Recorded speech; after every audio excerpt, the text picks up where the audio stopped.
Good evening, everybody. It's Thursday, August the 13th. This is the zoning board of appeals meeting for the town of Concord. Again, apologies for the late start. We did have an executive session before this that ran a little bit over. So we're through that now, so we can start. Just for the record, people that are here tonight is Stephen Newbold, Abby Flanagan, Rob Fia, Elizabeth Dwyer Leonard, Terry Clements, the chair. This is the board. We have Elizabeth Hughes here, the town planner. We have Kristen, forgetting your name. It's changing next month, so don't bother me. Regardless. Town council here as well, and I see we have Dean Banfield on the line.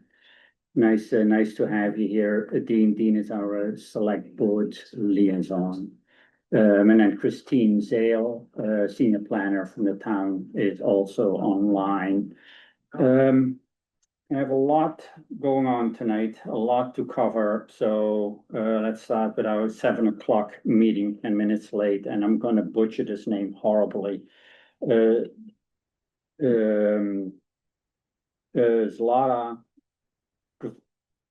Vozdenov, the applicant owner for special permit on the zoning bylaw sections 5362 and 11.6 for home occupation to conduct personal training session at 23 Hill Street. Anybody here to speak? Yes, Trev, you sitting there or? That would be great. That would be great. Do you wanna, you can share, you can. Yep, if you request that, all you have to do is request if you're online. Are you online? I'm not. Okay. The items you want to share are part of your application? Yes. Okay, then you can just tell me what you want me to put up and I will put it up. Yeah, we can, it's just the pictures of the property that would be easier for people to see, but it's not Okay. really mandatory. I can go through it very quickly too. Yeah, just go for it. I mean, all board members will have reviewed the application, so it is for other people potentially, but you know, everything that you submitted has been publicly available, so people have been able to look at it, so. Okay, I'm Dr. Zlata, and thank you for this wonderful email. So starting with the address is 23 Hill Street. It's in West Concord. And recently we added an extension, which is a huge garage, together with playroom and the gym. And both me and my handsome husband spend a lot of time exercising there. And some friends have been visiting as well, so we were sharing space with them. And it has a very strict residential appeal. There is no any corporate or business structure into it, as you could have seen from the pictures. The level of exercises that we're planning or that I'm planning to hold there are very minimalistic, low impact, I would say, because that's not my primary occupation either. I have my primary career elsewhere. And it's just the possibility to potentially charge these classes. And I would like neighbors to be comfortable with that. That is going to be more than just community come. Now, I do not plan to bring people from Boston. This is just for our community, walking distance, neighbors. And the structure is new, as I mentioned. We built it recently. It has a 8-inch insulation. That is, the walls are thick and it shouldn't disturb other neighbors. Shall we have music? But usually there is no music to exercise. And the final thing I would like to mention is that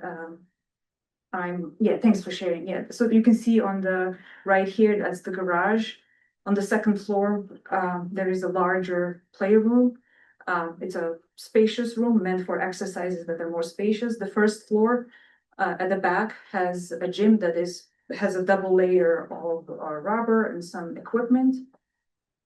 I myself, I would like to mention, I have quite some years of experience there. I have exercised over 30 years and I have had over 20 years of instructional experience. I'm both scientist and fitness instructor or martial artist, so to say. And it would be very convenient to share with our community that is with mostly walking distance people some of these expertise. Those are, our Concord people are very busy professionals, quite some of them. And they mostly have sedentary lifestyle, and there is some dense knowledge sharing that would be we believe very beneficial to the community. And that's really all I have to say. And Great. please Mhm. feel free to ask any questions. Yeah. Board members, any questions? Is there any time constraint, like when your classes would take place? Yes, so it will be mostly off-peak hours, later in the evening, let's say, or very early morning. But it could be any day of the week or weekend, and then, It could be, Yeah. yes, and not, I believe I wrote not more than 4 people at the same time. Hmm. And definitely not more than 20 per week, but it's way less than that. Good. No questions?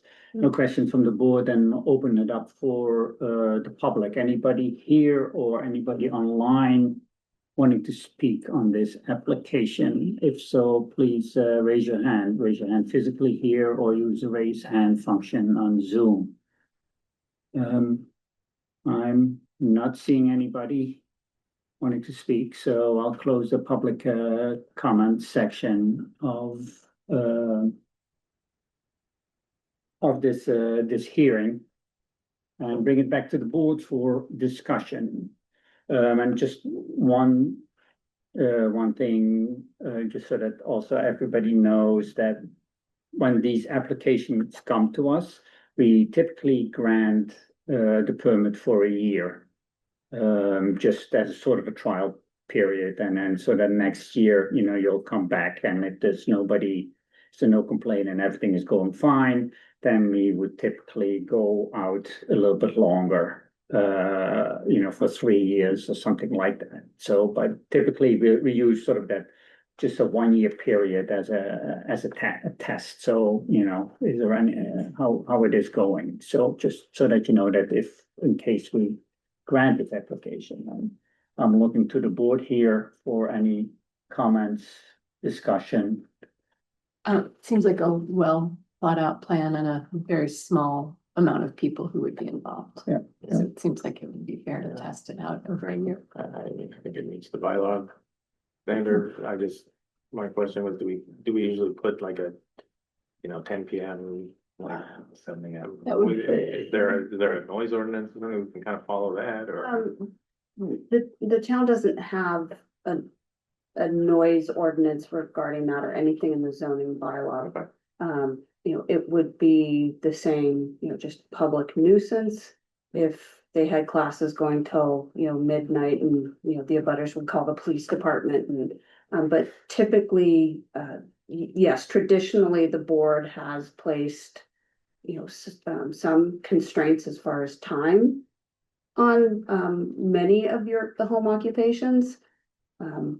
So it's. What's, Can we ask that? yeah, what would your time limitations? The earliest would be 6 AM, maybe 5:30, but the latest not more than 10 PM. It's with a commute, it's interesting because I know Orange Theory has a 5:45 AM class because some people need that. Yeah, do we think that 5:30 is too early?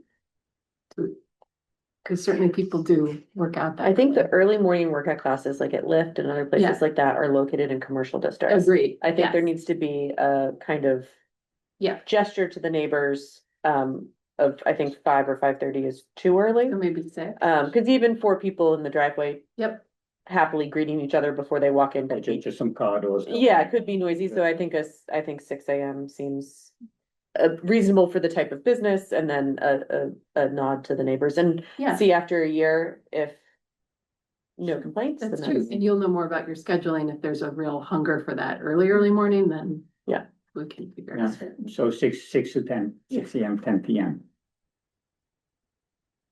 Okay, All right. Good.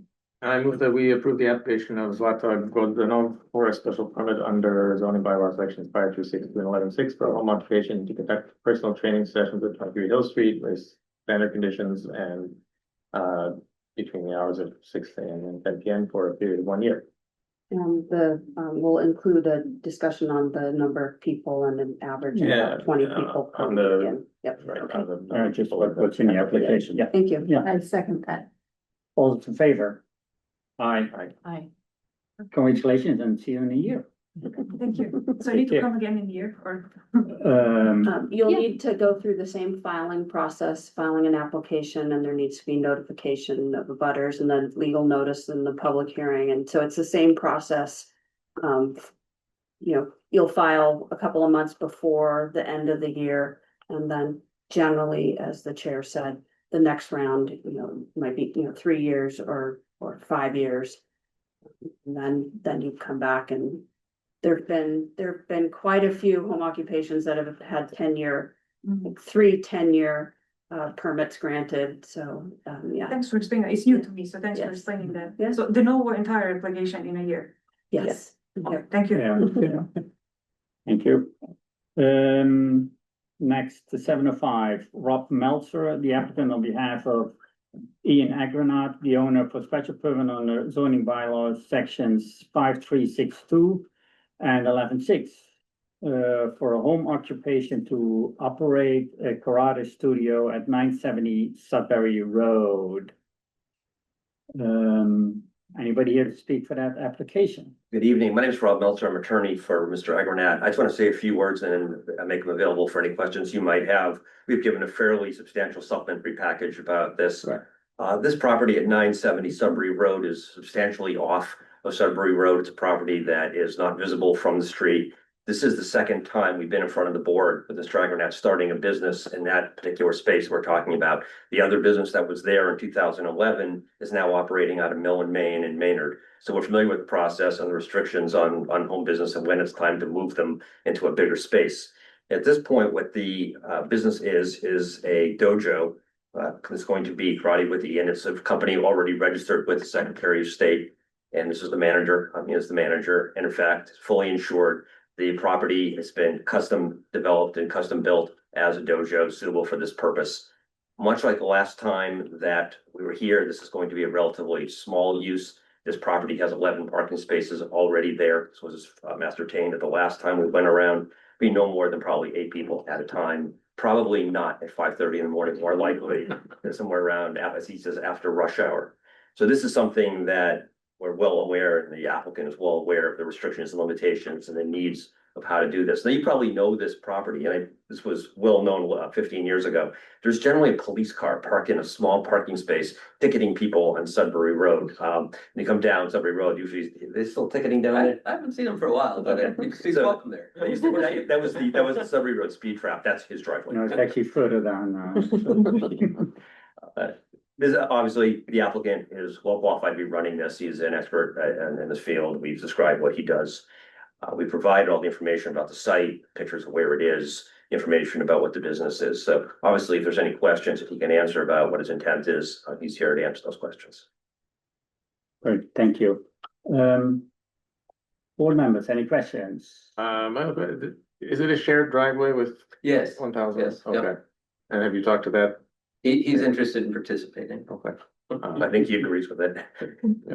And then Elizabeth, I mean, when you say 11 parking spaces, it looked like some of them were sort of like off the side of the driveway. Is that? Yeah, if you get, yeah, exactly. The there at the top is a big flat paved area, Mhm. but it's just smooth grass on either side of that. In the winter, maybe less than in the summer. But I don't expect to have more than 8 at a time, at any given time, and probably only, a few classes, in the evenings, maybe a couple on the weekends kind of thing in a week. So it shouldn't be very high use. No, I mean, I thought the parking was vision. I just want to make sure that the town doesn't consider an official space to be something that we're counting something. we shouldn't. So there is no official parking lot. It's not striped for a parking lot. It is an expansive paved area. have somebody laid out, a 9 by 20 parking space. Right, but it Yeah, looked like some of but- the cars were gonna be not on the on Right. the pavement, right? If we were to have 11, that would be true. I think you could probably get 8, 4 and 4 behind, on the paved surface. And this was an issue in 2011 with the first time, and this is what the town felt was suitable, and it had been gone over in some detail, so it was approved for that last time. And they were satisfied with emergency vehicle access? Yes, there are a lot of houses like this that have long driveways leading up to deck houses. Mhm. And the police and the fire department are very aware of what those are, and they're very aware, we're all very aware of what those requirements are. Great, thank you. And to your point, Bobby. Oh, it's gonna be very hard Yeah, to see because yeah. it's so light, but it is a shared driveway that comes in. This is definitely wide enough to accommodate, vehicles coming in and going. Hmm. This would be the paved. The paved area over here, and then I believe this is a garage, correct? Yeah, well, yeah, there's, Right here. yes, that's Yeah. a 2-car garage. And then, so the paved area, can't hold 11 vehicles, no, Right. but this would be parking like on the lawn, along the driveway. You could put the 4 here and 4 behind it, but then they'd be blocked in, so this configuration would let. Yeah. a The piece way of to access. this also was discussed last time too, on whether or not there was any proximity to wetland or any concern about contamination of wetlands or anything like that. And it was found there was no concern on that to be parking. And with the parking, there was also, you can easily, block in people, right? Because they come in for a class and they'll leave all together again, right? So you can block them all up if you wanted to. Okay. No further questions from the board. I'm gonna open this up for public comment, as with the first application. If anybody wants to speak on this application, please raise your hand physically here or use the raise hand function on Zoom. Anybody? Not seeing. Did you want to also ask about time? Yeah, we can do that. But not seeing anybody wishing to speak. I am wishing to speak on this application.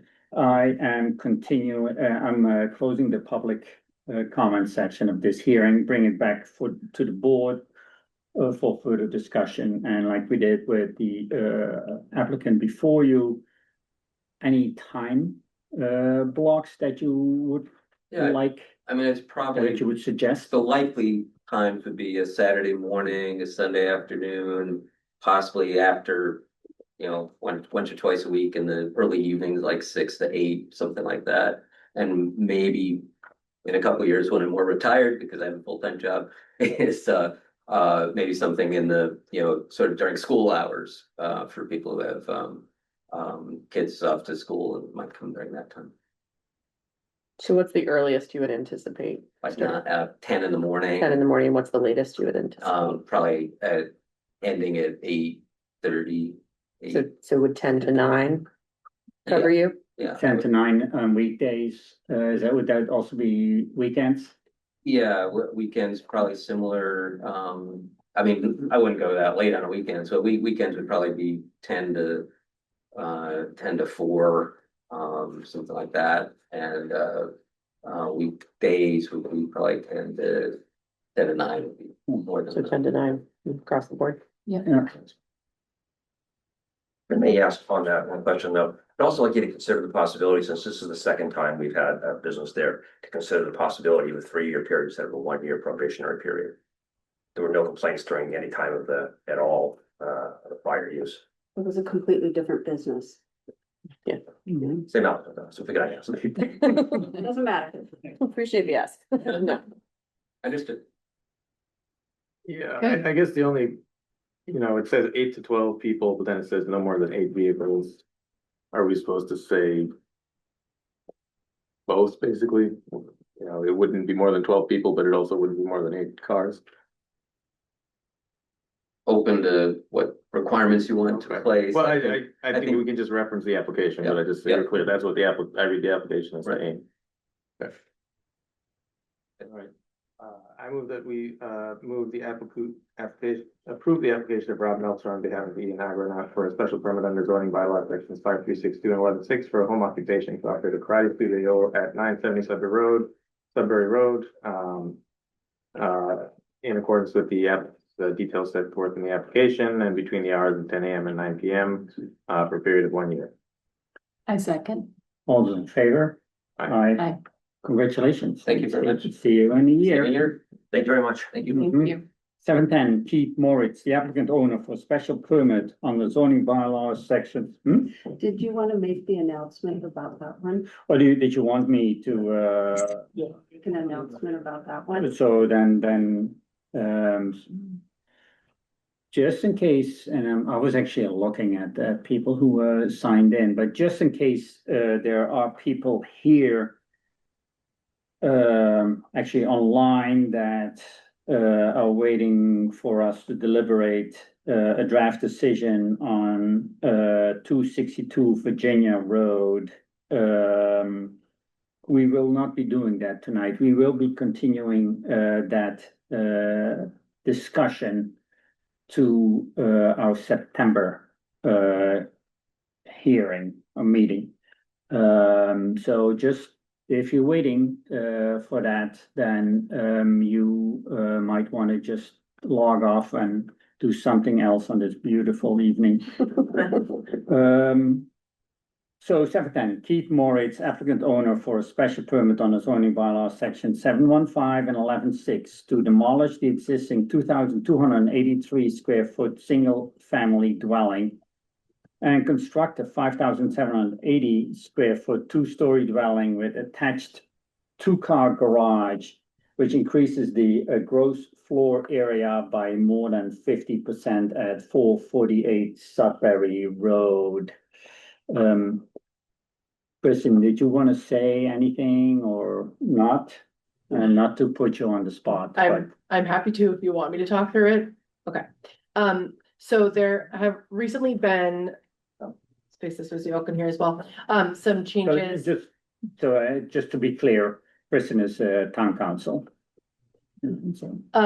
So the legislature has recently amended chapter 40A, which is the zoning act, and made a number of changes. Some of those changes are relevant to multiple applications in front of the board tonight. So section 6 is the section on prior non-conforming uses. And there are a number of changes made to this section. Primarily, the section now states that for pre-existing non-conforming structures or residential uses that do not conform to zoning because of certain reasons, those reasons being lot size or shape, frontage, lot coverage, or floor area ratio. So if a lot or structure is non-conforming for one of those reasons, that use or structure may be altered or extended as of right, without the board needing to make a finding for a special permit. So long as the actual extension or alteration complies with dimensional regulations regarding height, stories, and setback.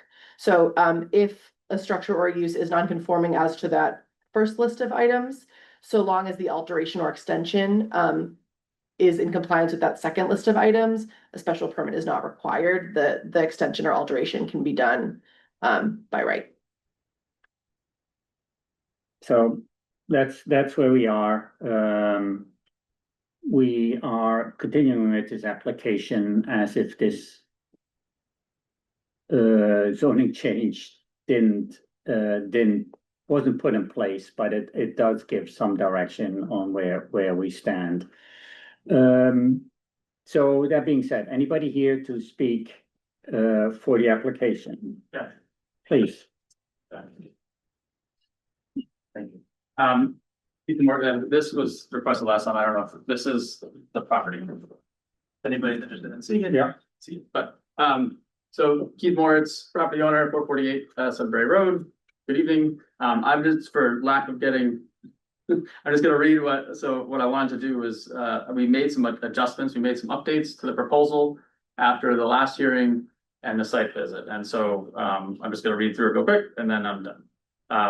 The first, so to whom may concern, during the zoning board of appeals hearing on July 9th, 2026, there was significant public opposition to the proposed home at 448 Sudbury Road.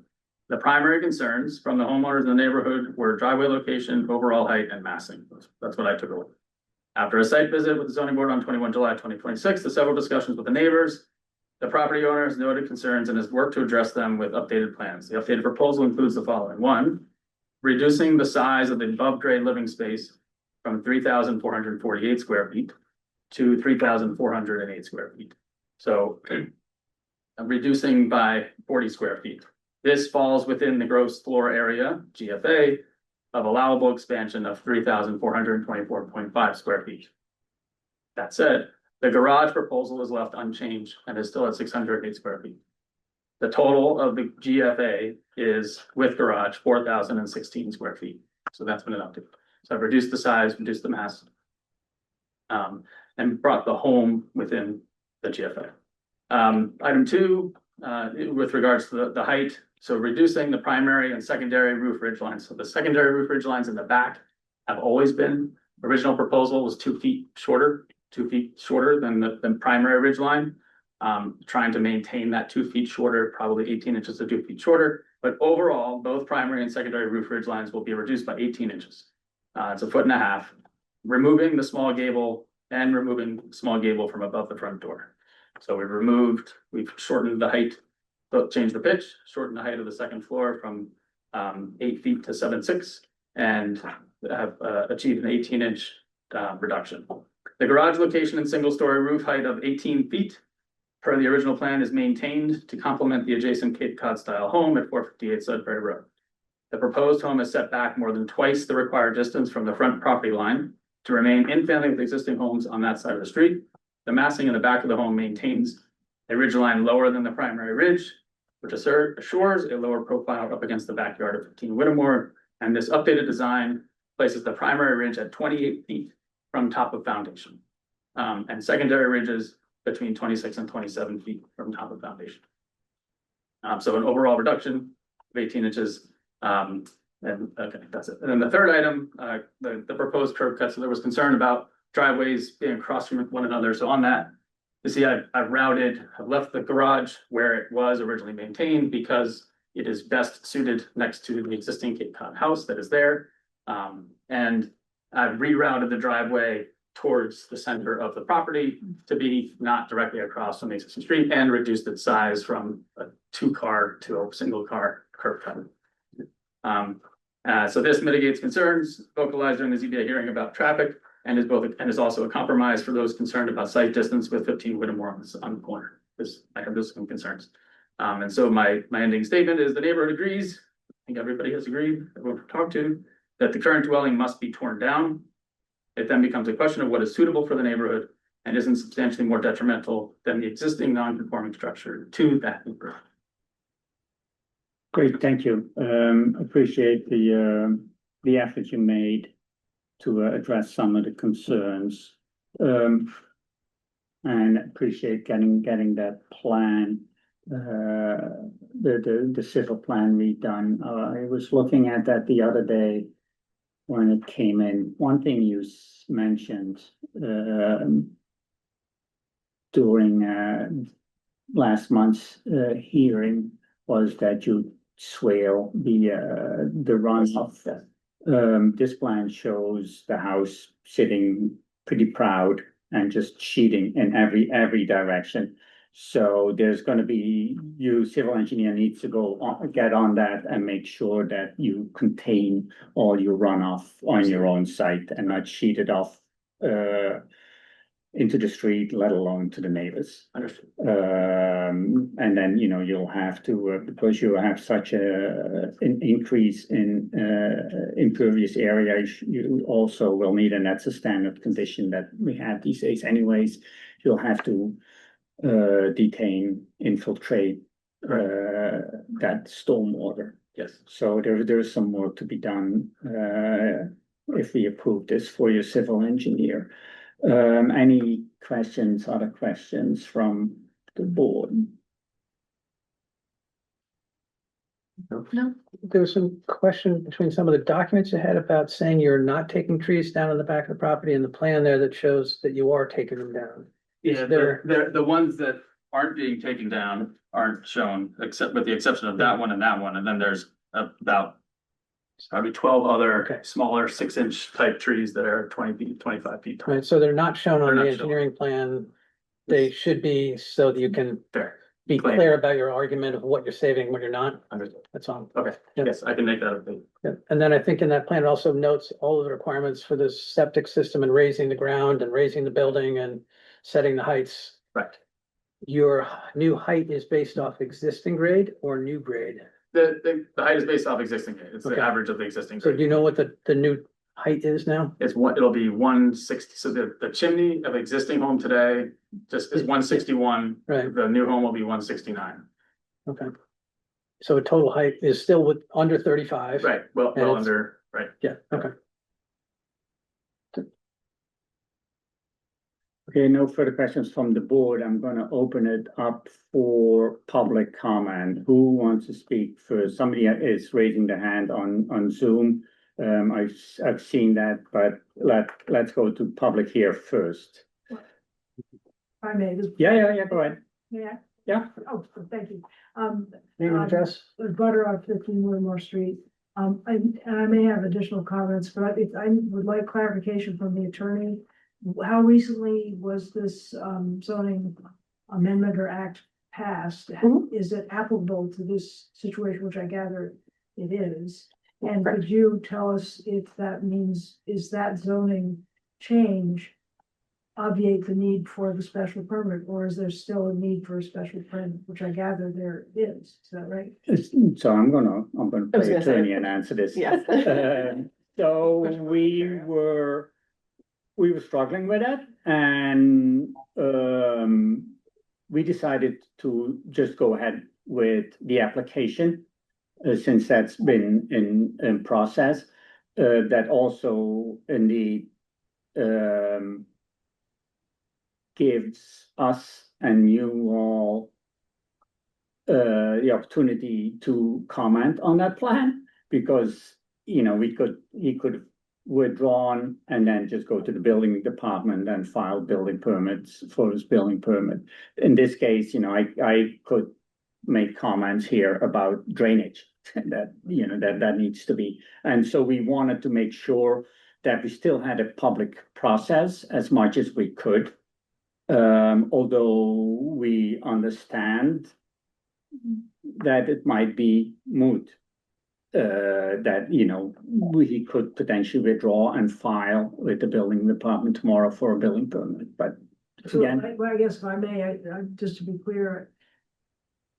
Does this applicant under the current zoning laws need to apply for a special permit? So these changes were made to the state zoning act by the legislature. And they override all local zoning for all 351 communities in the Commonwealth. That's what I would think. So, and I think it was 3 weeks ago, You're July 9th, but July 9th. that was part of the budget bill. They were When is the effective date? July 9th, the date that the actually governor. retroactively even dated to July 1st. Yeah. Well, Just the yeah. very- all right, so. Yeah, the date the governor signed, and in that legislation, even though she signed it on July 9th, it became retroactive July 1st. Okay, great. So this is all very brand new.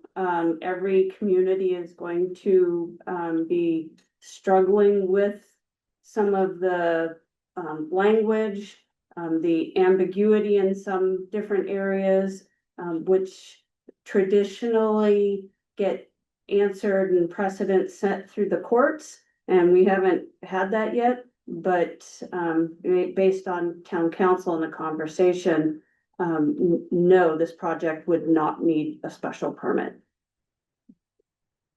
So the applicant has, agreed to continue because there has been this public dialogue and he's had the conversations with the neighborhood and the board.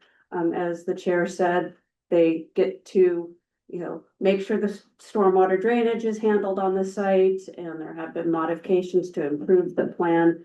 And so, the board is gonna move forward with this application and the special permit, but, With a special permit, not, it's no longer a special permit. it, Is it a special? it is still a special permit. He has not, withdrawn and You haven't and- withdrawn or resubmitted. Yeah, I see. yeah. Okay. once a special permit is filed and a legal notice is published in the paper and notification is sent to abutters, under state law, the board has to either act on that application or the applicant has to request a withdrawal without prejudice.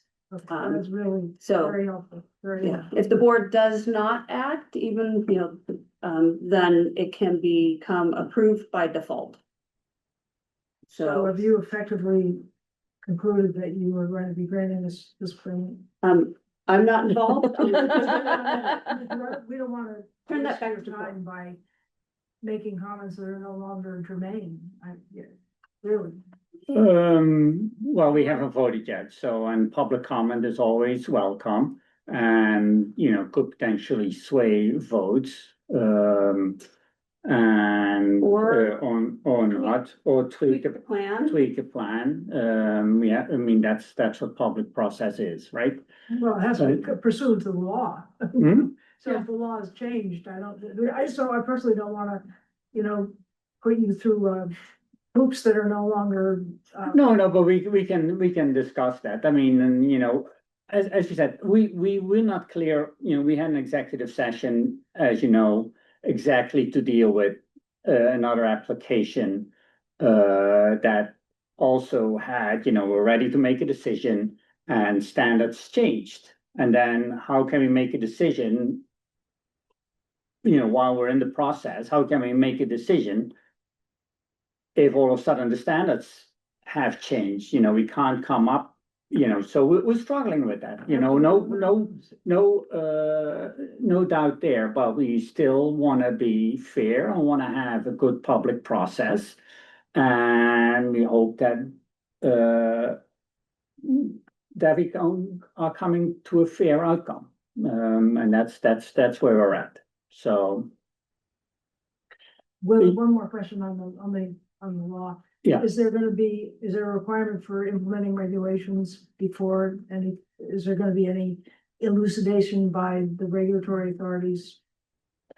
Likely, yes, there will be, but currently there's not any. Yeah, And so you're working on the face of the statute? correct. You said you might have some comments on the application itself. If you want to hold on, I'll go to the Zoom. Why don't you go through? And then let me go to, because Mr. Eugenio had his hand up for quite a while, so he was chomping at the bit here. So please go ahead. Name and address. Good evening to the chair and the board. Jeff Eugenio of Gellerman Cabral, 30 Walpole Street in Norwood. We've been representing Keith, a little bit behind the scenes on this application. Just on the as of right note and the recent changes to Section 6, we did submit a legal memo to the building department and the planning staff, and we appreciate them taking a look at it, town council as well. It is our view that based on these changes that this proposal is now an as of right proposal, but we're trying to work with the town in that regard. And again, Keith wants to work with the neighbors, by virtue of the site visit and making changes in his plans. And he, I told him this evening, perhaps you want to postpone this process, and he wanted to go forward. He wanted to address the concerns of the neighbors. So I just wanted to raise that. And, assuming that the board will go forward and consider the special permit, and I would just ask them to just direct them back to the standard under section 7.1.5. It's your usual finding. And I just ask the board to consider that this proposal is not substantially more detrimental to the neighborhood than the previous structure. And then in terms of the special permit standards under section 11.6, I won't belabor you with all of them, but I think that this project meets those as well. Otherwise, happy to answer any other questions. I know the town staff is engaged on these legal questions that have popped up since the legislation passed. And I appreciate your time tonight to the board and the chair. Thank you so much. Anybody else who wants to speak? I'm following up on this. This is a difficult situation because there has not been the opportunity for interested parties to digest a very new development. And the law itself, well, we haven't ever, you're acting like, I'm just suggesting that this is a new zoning law. And we have not, I certainly have not, examined it. And I know that it is likely to be interpreted as you've all said. So I'm just supporting you in the unusualness of this. And it also is unusual for people like me who has tried to, I'm reading from a different playbook, basically. Yeah, And so yeah. I wonder procedurally if it's appropriate to kind of step back a bit and. No, there is no. That's one suggestion is, take a breather, let us see what's going on. Let's hear what the other lawyers are saying about these developments. But, it's entirely up to you. Yes, so there is no necessarily a new zoning law. It's pretty much the special permit is taken away for the non-conforming lots, to put it really simply. So what we're reading, and what the attorney from Mr. Moritz just said as well, is like, you have to approve it. There is no permit anymore, or otherwise we have to approve it. I mean, it's that simple. That's a signal we've been getting. So there is no digesting in like, well, in terms of square footage or what have you. It's just like the non-conformity is the fact that if you have a non-conformity and you want to add more than 50%, then you need a special permit. And they say, no, if you have a non-conformity, as long as you meet all the other criteria, height, width, FAR, stories, as long as you meet all those bulk dimensions, right? No, Not even. you only have to meet setbacks. The height and and floors. Well, it's like, yeah, okay, but so as long as you. You're being very lovely, but you said, it sounds like it's moot. My only Yeah. question as someone who has had experience with some of this stuff is how much is this quite settled? Or how many parts of this new law are going to require interpretation? And are the facts of this particular site going to be weighed against the words in the statute? I haven't looked at it, so I don't know. I think I assume that frankly, with all due respect, there's an advocate's lawyer here, which is I much prefer to hear from town council, which is, thank you very much for that. But I'm just curious, I want to make absolutely sure that, this is a no-brainer, and the facts and the law are gonna, no matter what, they're gonna drive us to this kind of conclusion, because otherwise, under the prior circumstances, I think there's considerable concern that's been expressed about the change in the character of the neighborhood and the precedent this is going to set for more and more houses like this in this particular neighborhood. But I don't want to, I just want to make sure we could leave right now is what I want to know. Yeah, go ahead, yeah, go ahead, sorry. I think those are all great points, and I think for us, what's been important is that the law has shifted. This is a community process right now for you as a homeowner to share your thoughts about how it will affect you, or whatever comments you brought. And so this is still a good place to do that. And we're sort of figuring out the moving pieces, but if you'd like to share that, then. I'm sorry, I just want to know when I can leave, basically, because I mean, what I say has absolutely no legal effect and does not affect you. This is. You have to, sounds like your town council is saying you have to issue this permit, because it doesn't. And the comments that have been brought up have been worked into the plan, so if you'd like the floor, this is still a time you can share. Right, and that's right, and that's also why, I think we appreciate the applicant, where he's still saying here and lets us comment on what he's presenting. But he didn't, as his attorney said, and I think, and I don't want to put words in your mouth, but I think you pretty much agree with him. Yeah.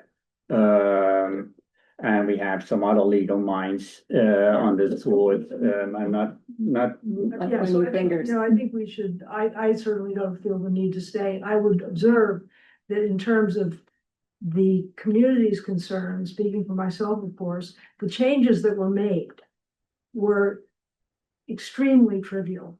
I mean, these are not big changes. The major issues with respect to the character of the neighborhood remain. Those are not,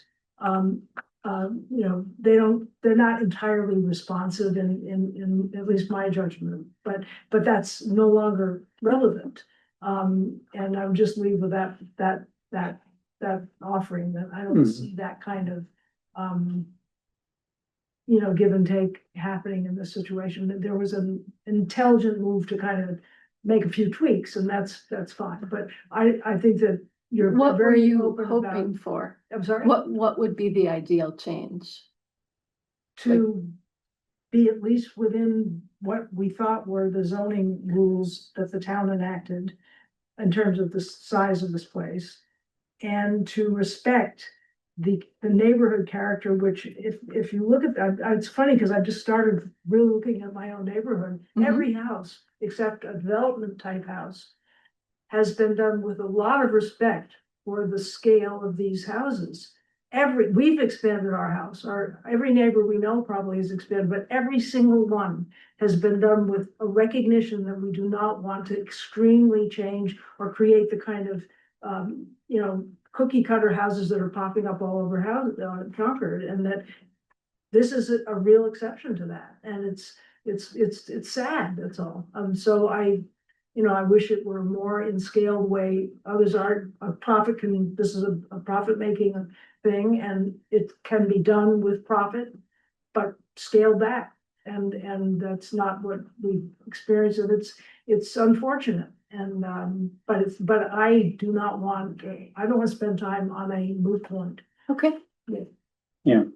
Maybe others do. Well, and then, we always, and it was also brought up, right, and it's brought up last time, and it was brought up now here as well,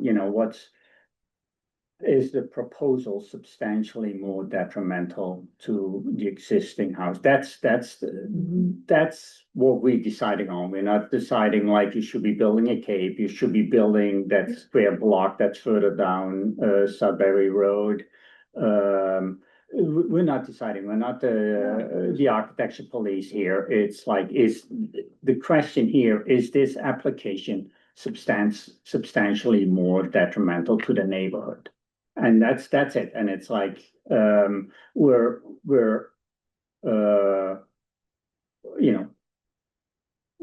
always trying to tweak the plan, massage it as much as we can.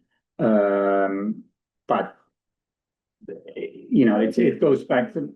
I suggest that your job is not to do that. Your job is to follow the zoning rules, except when there's a circumstance that persuades you, which this did not. We're talking about a moot point, of course, but that it's not a balancing act. The zoning law was written and passed by town meeting, and respecting it. That's why I'm afraid that this sort of thing in a setting where there was no law that changed it would create a precedent for actually changing zoning laws by special permits. And before what I heard tonight about the state statute, I was really concerned about that, because that's your job. I don't think your job is to just balance. Your job is to follow these towns' carefully thought through zoning laws, except in exigent or extreme circumstances. That's what I would. And I think that's what we're doing, by trying to decide whether this is substantially more detrimental to the neighborhood. I know I'm going to go back to the Zoom here. Mr. Barker, you've had your hand up for quite a while, so if you want to say something, please go ahead. Yeah, hi. I don't know if you can hear me, but Yep. when did this become kind of a moot point?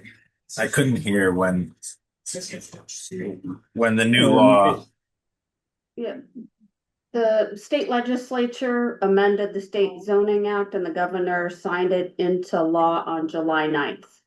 And it was retroactive to July 1st. Isn't this the second hearing about this? So, what is, the discussion tonight is, zoning bylaws that are adopted by the community, the right to do that is under the state zoning act. And the state legislature amended sections of the state zoning act that override local zoning. Okay, but if you knew about that, this is a moot point. I'm on vacation. I've got, kids. I kind of took some time out to kind of hear everybody. If this was a moot point from the start, why are we all here? So part of it procedurally, so there's, as far as I understand, correct me if I'm wrong, there's procedurally two options. The applicant could have moved to withdraw the application without prejudice. He opted to continue. When we have an application before the board, we have to render a decision. Okay. So we have to convene and render a decision, even if the decision is essentially a moot point. We still have to have a hearing and render a decision. So I understand the public's frustration. It's frustrating for us to have rules changed kind of mid-process, but we do have to, if the application has not been withdrawn, we have to make a decision on the application. Yeah, all right, that's fair. And I'm not really frustrated. I just wish I had my vacation night back. This is a brutal waste of time. And but I would suggest the woman in pink seems to have a point about potentially a stunning pink blazer, if I can add. She does seem to have a point just about, I don't know how detailed these laws and the nuances of them are and how open they are to interpretation, but it does seem odd to me that this is the second meeting and this was kind of dropped on, I think, several neighbors of mine are in the audience without them having had a chance to really look through it or read it or learn about it. And if the gentleman in the blue, button-down shirt who runs the meeting really does want this to be kind of a public hearing and an opportunity for lots of people to talk, I think you have to give the people in those seats an opportunity to learn about what this new law is a little bit before you kind of go into a decision-making process. But, it just strikes me that this is the second hearing, July 9th. This is, potentially something that we could have been talking about earlier, and we hear about it right when we come to the meeting. It just seems odd and not fair to some of the people in the seats. The last thing I will say though, Keith, I do think you did try to hear out some people, and I think that's important. Maybe the changes feel minor to some people, but I think it's really important to note that a builder like yourself did listen to some people and tried to adjust some things. But I do think it's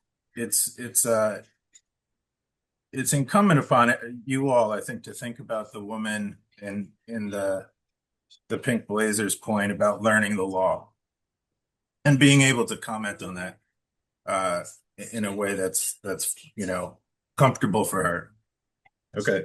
I'm going back to vacation. I appreciate that. And as I said, there has been multiple legal opinions now given on this. So, as I also said, there's some great legal minds on the board as well. And I think this board feels very comfortable on where it's going with its decision. And what is said here tonight is, I think the board knows the law, and the law hasn't necessarily changed. The law is just something is just taken away. It's not even a change. It's just not there anymore. You don't need it anymore. And that's the simple question. So, and I don't want to belabor this point much longer because we're done. But flows from this and what the prior speaker said. What occurs to me is we did all come here after that law was passed So I'm gonna step in. So even as a town planner, and there being hundreds of town planners who 2 weeks before that law was signed, legislators were adding changes into an economic development bill No, I get and it. adding these things. I And understand. all of us are saying, wait, you can have a non-conforming structure or residential use that is non-conforming to setbacks, height, floor area ratio, lot coverage. And if it only meets setbacks, height and stories, well, what about floor area ratio and lot No, I'm coverage? talking And about the notice to us who came to a meeting that happened after the enactment of the law. Right. I'm just making a procedural Right, point, and I and- really sympathize. And And I'm saying yeah, that yeah. even, you know, all of us were, you know, how do you even wrap your head around the ramifications of this in a historic town like Concord? And the board's, after this, the board's gonna have a conversation about what the legislature did to variances, which is just as bad. Worse. No, but my point was So- simply procedural. Why did we bother to come when you? Because there's no We don't have an way obligation that to know. town. I know. Can Like, I wanna cut this Yeah. off now, Nope. the applicant, you've had your One hand. final comment, in defense of the board, the night we were here was July 9th, 2026. That same night was the night the new legislation was signed. Exactly that same night. So while we were debating this, new legislation was passed. So Yeah, that's all. that's helpful. Yeah, That's so helpful. thank you. You, Yes, sir, recognizing that this is now a move discussion, I just Name- want to make two, name and, Michael Coogan, 15 Whittemore Street. thank you. Recognizing that this is now a moot point, I want to just make two comments for the record. First, I want to express my appreciation and thanks to the board for their diligence in making a site visit, and especially for including in that visit the entire neighborhood, including Whittemore Street. And I note that in his recent comps list, the applicant has included only houses on Sudbury Road and one on Fairhaven, but none on Whittemore Street. I find that striking. I was also pleased to find in the minutes of a previous meeting of the zoning board this quotation: "The abutters are the best judges of character because they live in the neighborhood."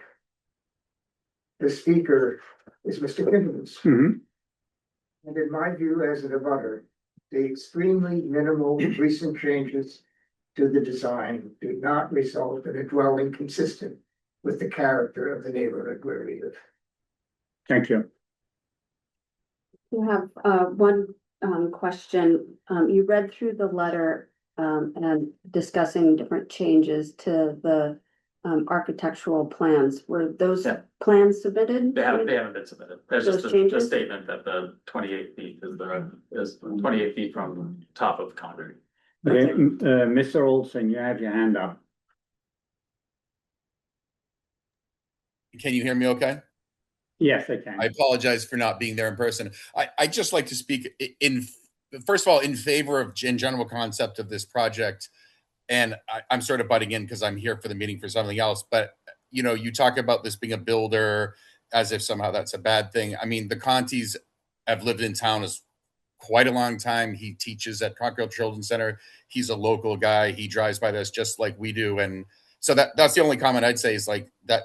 I feel like that characterization of a builder was unfair. And then the second thing is, if from a procedural point of view, maybe I would ask that if there's a whole bunch of comments and questions around meeting and law procedures, maybe move that to the end of the meeting and limit the comments to the project right now. And then my last comment would be, isn't the HDC the forum for evaluating the aesthetic of the project?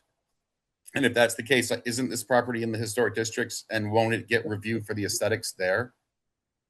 No, I think, it's more the HDC signed off on demolition for this building. The So- historical commission. No, Oh, sorry. The historic commission did, the HDC, it's not in, it's not it's not in the historic district. Oh, so this is not, okay, I stand corrected, my Yeah. apologies. Okay, then I'll leave it there. Okay, good. I'm gonna close the public hearing, I feel like, Oh. right? Or do you have? Well, no, my question, so you have not had revised architectural plans No. done? Not to meet this new updated proposal, no. Okay, I 100% will submit. should the board approve it, I will 100% include a clause. That's prior to any Yeah. site work or demolition. That the revised plans as referenced in that letter be submitted. Will do. Okay, I'm gonna close the public comment section of this. Oh, sorry, go ahead. But please, no repetitions. On the back and the letter. I just had a couple of questions. The first one with respect to stormwater and drainage. Where do I go if there is an issue? So the conversation that the chair had, there will, should the board move forward with approval, there will also be conditions requiring that the applicant submit revised grading plans that along with the engineer's statement on how the drainage is being handled entirely on site. Additionally, there'll be infiltration requirements, probably the most property owners infiltrate the roof runoff and infiltrate the runoff along the driveway with infiltration trenches along the side of the property. And that will be reviewed as part of the building permit application submittal to ensure that all of the drainage on the property stays on the property. So evidence of such a characteristic that the water stays on sometimes won't be evident until a year down the road or 18 months down the road. What redress do I have should there be an issue? I'm only referencing that because I have a neighbor who had a property built behind them. There's a lot of water coming off of that property into their yard. And all of that was approved and, signed off on, but it ultimately didn't do what it needed to do. Then that would be a complaint that is issued to the building commissioner. Okay. Regarding the development of the project under that building permit. Okay, I appreciate that. My only other comment, I think it's kind of similar, is that if there was the bylaw, if there was the rule and the town decided to, and the town approved it, I would just ask the commission follow it. I know that's moot at this point. But that would be my only other comment, and I appreciate the time, and I appreciate the fact that Mr. Moritz has come, and even though he could have withdrawn, so thank you. Yeah, I was coming to this, let me officially close public comment section. And I was actually hoping that he would come today because I saw some stormwater issues on the plan. And it's like, I hope he's here because then I can condition it. So thank you. Anyway, so where are we now on discussion? I think we've been beating a dead horse, but I don't have any further questions. I feel like I made my mind up. This discussion, I think, it's besides the fact that it's a moot point, it's like, is this proposal substantially more detrimental to the neighborhood than the existing provision? I mean, I don't think, and that's my opinion, with a straight face, you can't say, yes, it's more detrimental. Right. That's just. I certainly couldn't reach that conclusion, and I think, we've talked about having the massing in the right place, which I think it's. Yeah. At least did a very nice job of thoughtfully designing it. Mhm. I think you made the point that we aren't an HOA who can control the aesthetic of the building. We can't say you have to build a cake. Right. I think, you know, in the past, the board has been successful in when there's concern from the neighbors,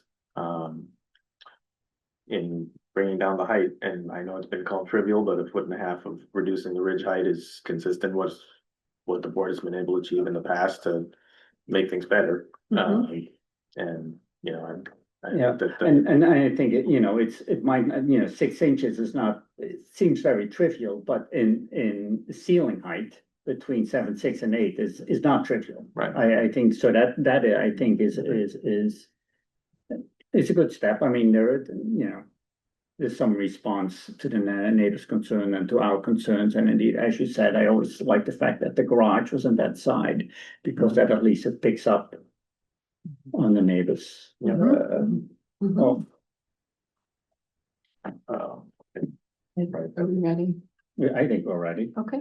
I move that do I need the right numbers do we have the right numbers of square footage here? Or does it matter? No, okay. So I'll say according to the application. So reduction 40 feet square Yeah. footage? yes, correct. So 5,740. That doesn't take any out of the basement either. That there would be an additional 20 square feet in the basement. So So it'd be 60, it'd be 60 square feet got it. total, including the basement. Good, okay. Okay, so I move that we grant to Keith Moritz, the owner applicant, a special permit under zoning bylaw section 7.1.5 and 11.6 to demolish the existing 2,283 square foot single-family dwelling and construct a 5,760 Yep, square, point, sorry, point. 20? Yep. Okay. 5,720 square foot, two-story dwelling with attached two-car garage, which increases the gross floor area by more than 50% at 448 Sudbury Road with standard conditions. And added condition regarding revised architectural elevations. And site plans regarding stormwater drainage Yeah. So moved. and infiltration. So moved. Second. All those in favor? Aye. Aye. Congratulations. And again, thanks. I mean, I do appreciate that you came here tonight and indeed made comment, because you could have withdrawn and did whatever you presented last time. So that is, but yeah. All right, thank you. Thank you. Okay, Thank you to the board and the staff. Thank you. Thank you. Moving on, 7:15, Brian and Mira Tilly, applicant owners for a special permit on the zoning bylaw section 715 and 11.6 to construct a 282 square foot garage addition that extends the non-conforming front yard setback at 65 Woodland Road. Anybody here, anybody online to speak for the application? I think I saw. Just a moment. Yeah. Oh, there they are. Yeah. We're online. Hi, everyone. Yeah, so I'm Brian Tilley. I'm here with my wife, Mira. We are the owners of 65 Woodland. We live there with our family, 2 small children. And this is, as you said, a project to increase our garage from a 1-car to a 2-car garage. Before I go any further, I was wondering, I'm just listening along the past 45 minutes or so, and I wonder if I could ask or just clarify from the board's perspective, would our project fall into the standard for the new law, I guess the law that was repealed, so that we can do this by right? No, you don't meet setbacks, so no, sorry, but you, Good no. question. Good question. Good Would have been question, nice but for no you to- get out of jail free card for you. Okay. Because of the setback. Okay. So No, then unfortunately, no. I'll just walk through it then. So basically we have a non-conforming house existing that we are going to proposing to extend our garage from a 1-car to a 2-car. I would emphasize something that I mentioned in my narrative, which is that we are not increasing the non-conformity, by which I mean that the setback, which is, I think, about 26 feet, the exact numbers in the plan here, yeah, is going to stay the 24 feet, you can see it there, is going to stay the same. So in other words, we're not encroaching further into the setback zone. That's the best way to put it. I would emphasize just one other thing is that when we bought the house, there was an external garage, a detached garage that we tore down about 2 or 3 years ago, and less than that, about a year ago, and so that was a very non-conforming structure itself. It was within a foot of that boundary line, so we tore it down, and what we're doing is we're retaining that capacity in the form of a second car garage, you could say, which is on the other side of the house. And so what I would say is that we are solving a problem that we had, which was a highly non-conforming detached garage, and we are doing that through this project. So I've made my key bullet points. And I guess the only other thing to add is that this garage that we're proposing to build is actually smaller than the one that we demolished. That used to be right on the property line for our next door neighbor. So that's gone now. And we still need a spot to park our second car. And so this is what we're proposing. Thanks. Great, thank you. Questions from the board?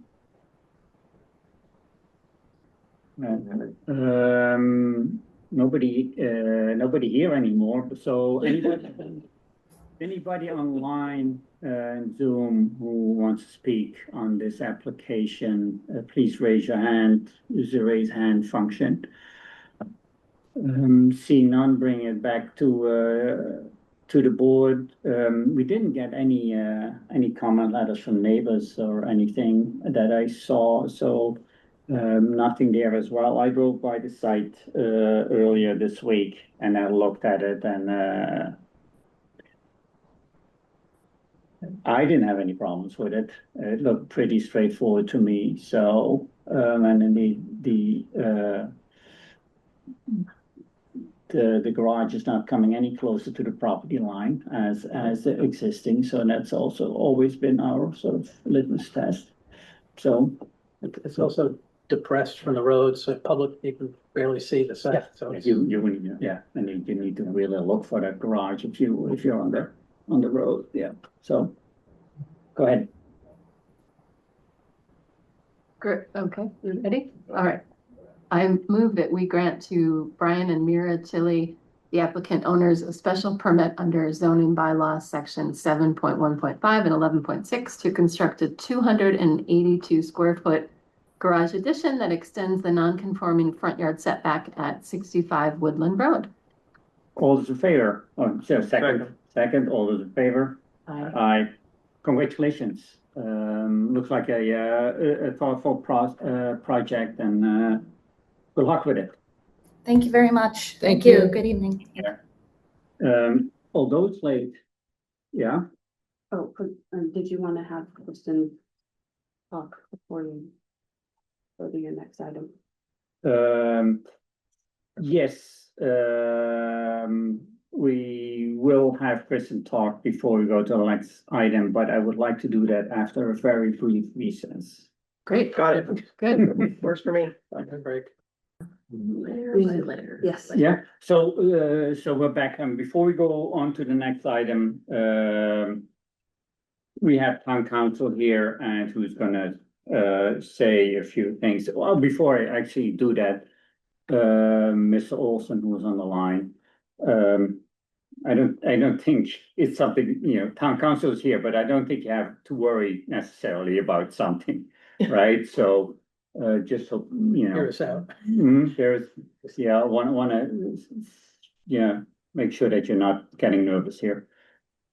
The floor is yours. Great. I will run through this fairly quickly because we spent a lot of time talking about the changes the legislature made to the zoning act.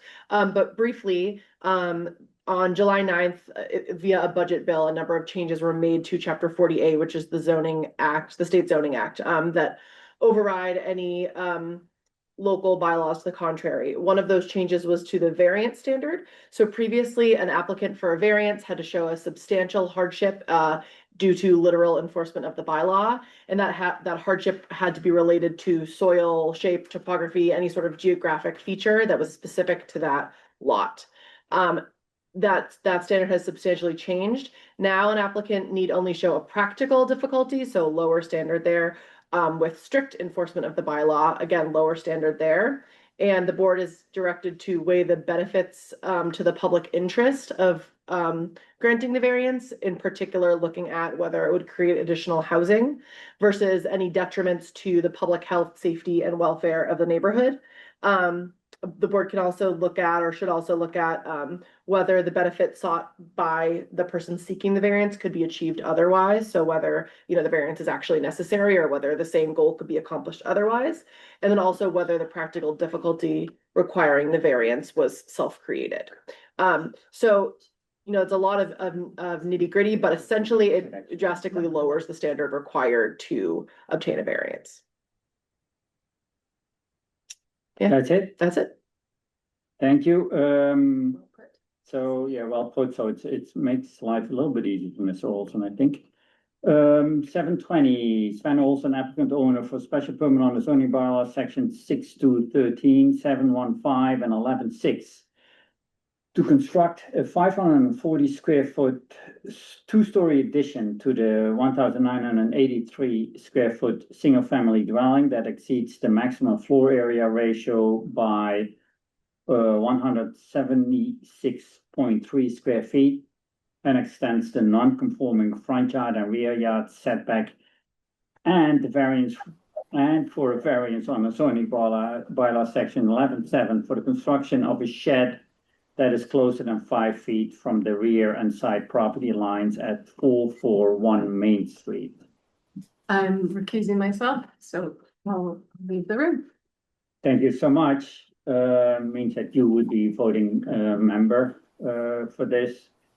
And Mr. Olson, would you like to present your application? Hi. Thank you guys. And I know it's been a long night, so I'll try to be brief, but I appreciate you guys being here and doing this for the community. We are looking to add an addition to the left and rear of the structure at 441 Main Street. Sorry. Yeah, go ahead. Go ahead.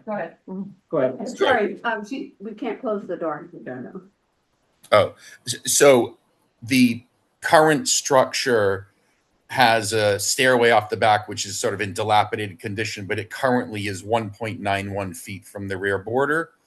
Our proposal is seeking relief from the front setback to return a historically identified front and side porch onto the house. The side addition meets side setbacks, and the rear addition is not increasing the nonconformity in any way. So the only increasing nonconformity is on the front, I believe, and then we're asking for a variance for a shed in the back, which is in keeping with the neighboring properties. It's on the rear left corner of the property, basically sitting on almost on the property line. And that's really the only practical location to put it, unless we put it in the right yard, which should be sort of stark in plain view of everyone driving down Main Street and would look really strange. Great, thank you. Members of the board, any questions? I thought there's a lot here. Yeah. That, a lot for us to decipher, on what they're all is. Do we want to pull up? You want to bring up the plan, the site plan? We're bringing up the site plan. So I mean, maybe we'll run through the site plan and see what do we need. Yeah. Look at everywhere. Yeah. Okay, we zoom in a bit then on this, make this. Yeah, and isn't that also one of these buttons on? You can't. It's just yeah, oh yeah. The low tech version. There's a Drag the screen closer. So, where do we start? Let's start with the clear one, the shed in the rear, right? That's on the top left side. That wants the variance, that thing, and then indeed noted on that is that the rear property line is the commuter rail line, right? So, so that would be the variance being closer than 5 feet, I believe. There's no reason he can't move it 5 feet away, and it's not housing. Can't he just move that forward 5 feet and not need a variance?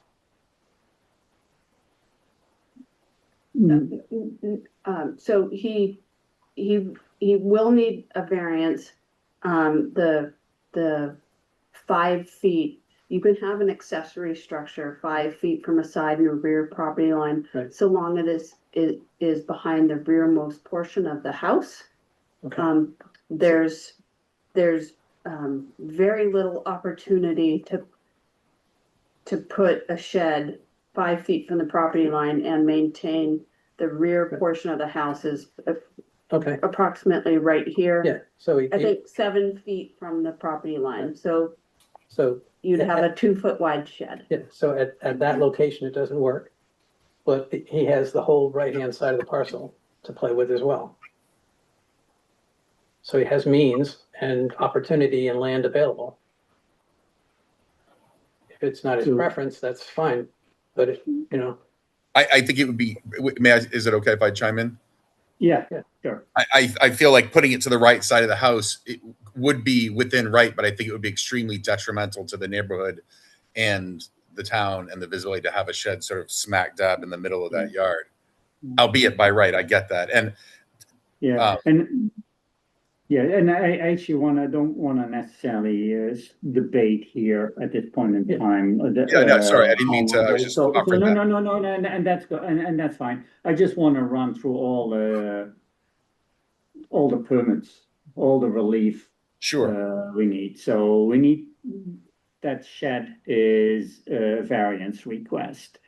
Then we have just next to that, we have the proposed 2-story addition that runs on that side of the house. The relief on that one is the front setback, right? Because it goes,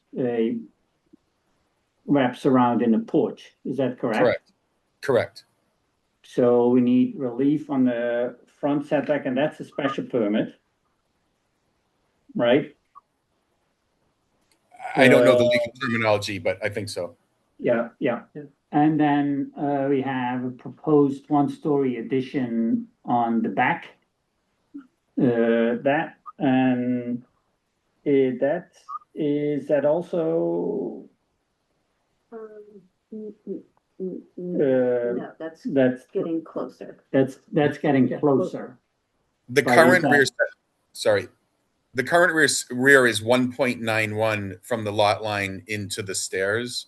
It's hard to tell from this particular plan, but there's another plan that shows it clearer. Okay. That, the original plan that doesn't have this overlay in dark on top of it is easier to see, but that stairway is 1.91. So open stairs. We see it don't count, but An existing deck and steps is what it says plan. yeah, But Deck. the deck counts, The deck counts, the stairs don't. Okay. right? So how far is the deck? 2.54. Okay, yeah, you can see it there. Yeah, the deck has that extension on the deck there. So one could make the argument, well, let's not make an argument at the moment, there's a precedent. but Yeah. yeah, 2.5, that's a piece of the deck, it's the landing of the stairs, but it's a deck. Oh. So that's that. And then the other one that we need was also special permit because we're gonna be over the floor area ratio, the maximum floor area ratio by 176 feet. That's it, right? I believe that's what all we need. Good, so if that cleared up. Any questions from the board? Just to be clear, it's not getting closer in the front in that little corner of the existing porch. Yeah, it's the existing porch is, yeah, they're extending the porch forward towards the street. Okay. Yeah, It is getting closer. Yeah. So the front porch is getting closer to the street. Yes. Yeah. and the proposed screen porch. For whatever it's worth, it is bringing it in line with the other properties along the street in terms of where their front porches are relative to Main Street. Well, good. Since I have to do this, I'm gonna open this up for public comment, public question here for a moment, see whether there is any. And I'm not seeing, oh, there is a Mr. Narrow, just go ahead, 433 Main Street. Hi, Sven, I'm your neighbor. Hey, David. I will say for the record that I'll give you a compliment. I'm thrilled that you're attempting this project. I think the house has been not lived in for 8+ years, and it's in great disrepair, and I'm thrilled that you're making this investment. So I start with that. Awesome. I have a couple of questions. With respect to the proposed shed that's right up on my fence, I honestly don't think I care. I would like to know how tall it plans to be. I think the short answer is I hadn't thought that through, but I think, a standard shed's probably, 7 feet at the edge and 12 at the peak, maybe, or 10 at the peak. Okay.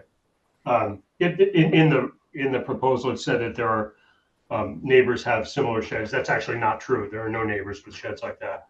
But yeah, I don't have a sense, and I'm sort of winging it. How big's your shed? Is it height wise? I don't have a shed. Oh.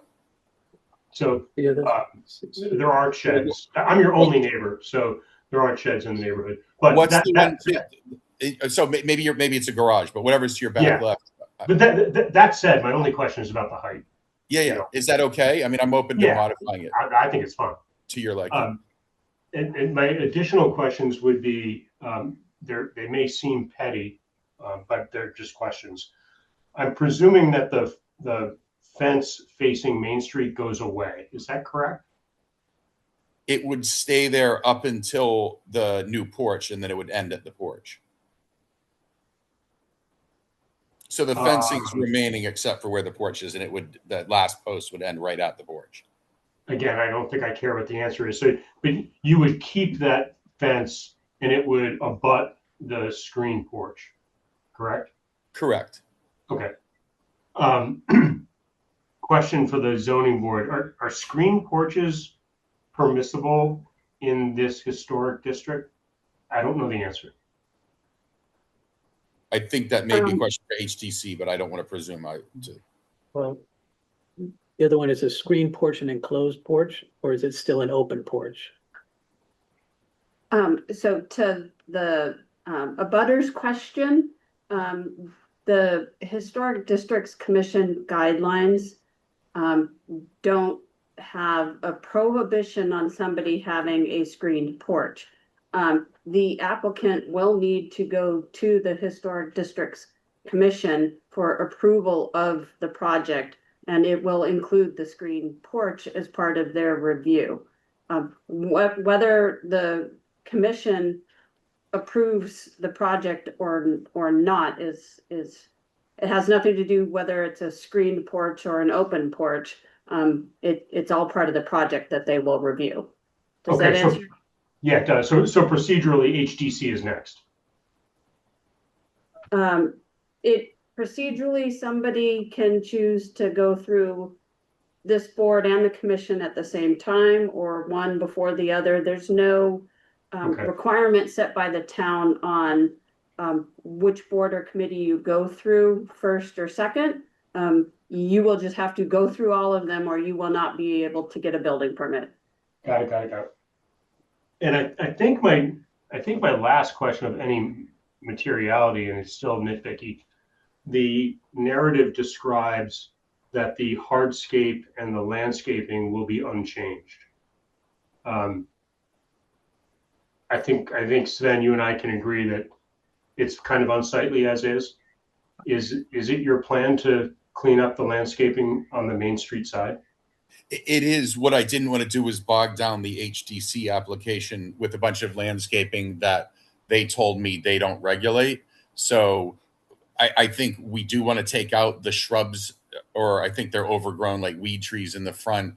And so the short answer is I'm happy to talk to you, work with you to come up with something that works for me and for you, that looks nice and also gets approved by the town, you know, whether through administrative review or if it does need to trigger an HTC filing.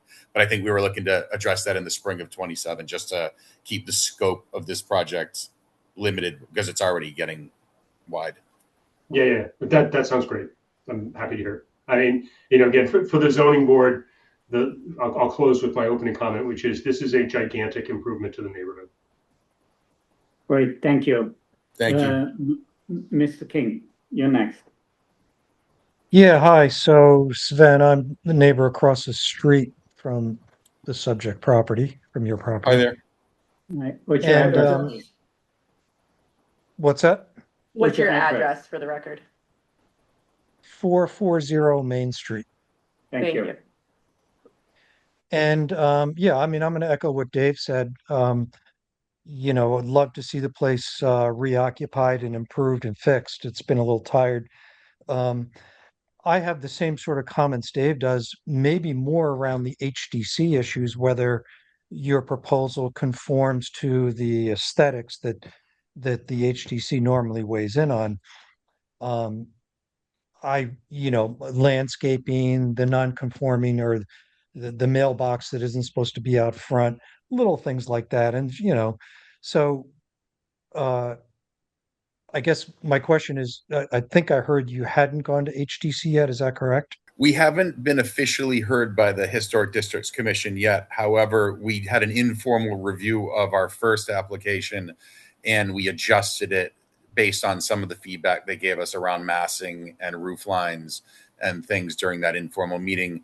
We are scheduled to be heard by them formally for the first time on August 19th, I think, in this very Zoom session. But is that correct, Elizabeth?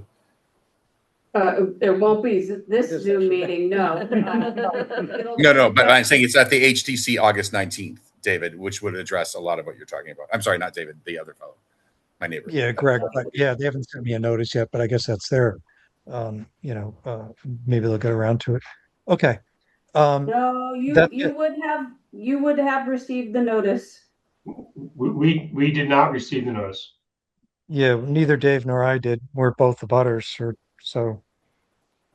They are very small postcards now, is my one caution on that sometimes get stuck in with other things. They're blue postcards. Yeah.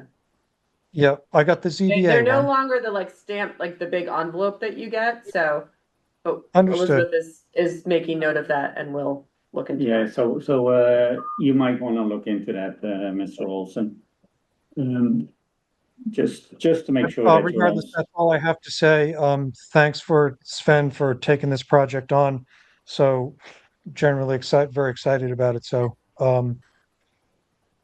that's it.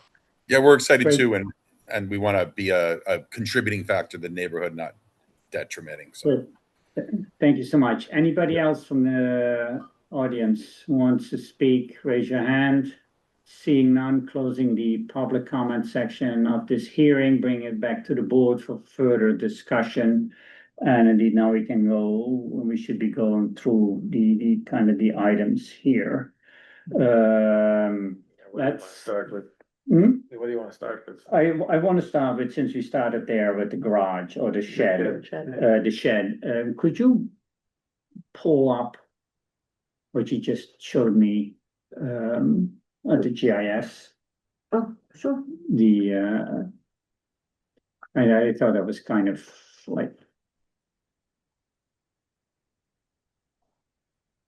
I thought it was telling, at least.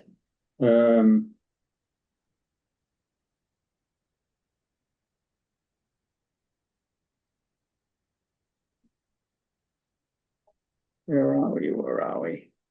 No, well, I'll give you a preview here. What it shows is that indeed there's two garages, the two direct abutters, or the abutter, and then the abutter to the abutter have a garage, right, sort of in that same location. See there? It's that, there's a garage, and then there's a garage. And here's there's a shed. And And across there's the a street, shed. I will say that, so I live at 398 Main Street. I'm not a butter for legal purposes. But these lot line accessory structures in this area of Main Street are incredibly common. I have one, my neighbors have one, 440 has one. Yeah. They're just how this neighborhood was developed and designed, and because of the constraints of the roads and the commuter rail. There are many lot line accessory structures, some of which even go over the lot lines. Yeah. And and in this case, obviously it's a variance, so we need to have a good argument here. I mean, I don't have an issue with the application. I mean, the neighbor, the direct, has no issue with it. The back is the MBTA. I always think it's like the nasty little spaces 5 feet between a shed and a fence or whatever it is. It always ends up with crap, right? So you might as well put it in the corner. So I just have no I don't have an issue with it, and we need to look for a legal argument. Why I'm looking at you, Ravi. Or why we think this is allowable.